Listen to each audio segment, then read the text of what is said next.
Okay, so I got this beauty of a knitting machine from a Goodwill auction. I don't know anything about knitting machines, but look at her. She's gorgeous. I'm naming her Goldie Yarn. And after waiting for parts to come in and waiting for Goldie herself to come in, I've been fiddling and cleaning and oiling and stuff. And last night I tried it and she didn't work. She didn't work, friends.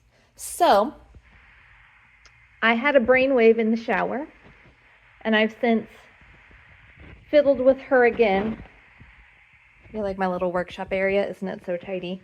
And we're gonna test her out together. So last night when I was fiddling with her, I was having all of these little hooks. When I would move these forward into B position, which is how you actually use the thing, these hooks were getting stuck inside of this sinker plate. And I had done a little looking around, like panicked buying last night on eBay and stuff. And I found out that this model is from the early 70s, like 72, I think. It's a 321 silver reed, or mine is studio, but it's the same thing. But the earlier models had a sinker plate like this, and later models had a different one. So I thought maybe there was something wrong with my sinker plate. But I realized in the shower, it's when I do my best thinking, that maybe when I was putting some of the parts back together, that when I stuck my sponge bar in, that maybe they went on top, like the sponge bar went under the needles instead of going on top of the needles like it should. So the sponge bar, which is this thing, it goes all the way across. You can kind of, I don't know if you can see it right there inside, but it goes on top of the needles and pushes them down. And I had taken out all the needles and cleaned them and stuff. And you put the needles back in and then you put the sponge bar in. And I think, because you can't see what you're doing when you're doing it, I think that the sponge bar last night in the first attempt got stuck underneath, and that's was pushing these up, which was then making them get stuck in here.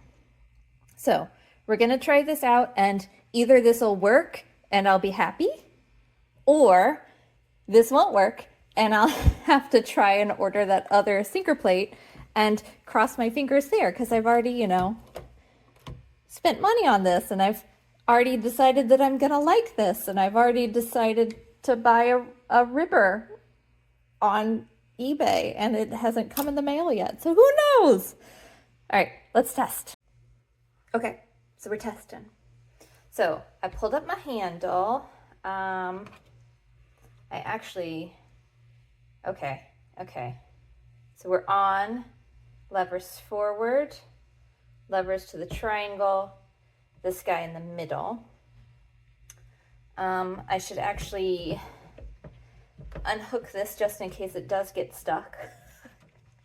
Because this model, like some of them have a button on here so that you can pull it off in case it gets stuck in case of emergency.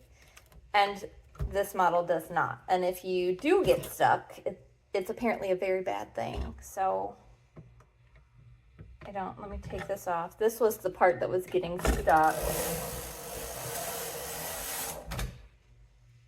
So, I mean, when I first got it, even before I cleaned it, I at least tested that part worked.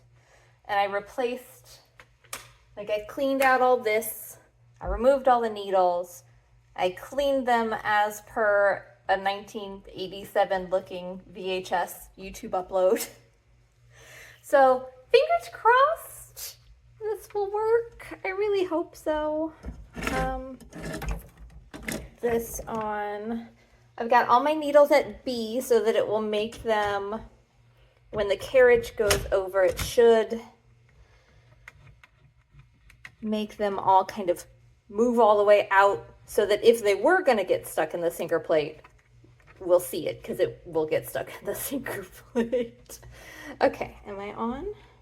Am I on? Am I on? Okay. Okay.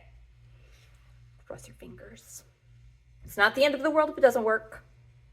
You'll be okay. You'll be okay, Goldie Yarn. 3, 2, 1.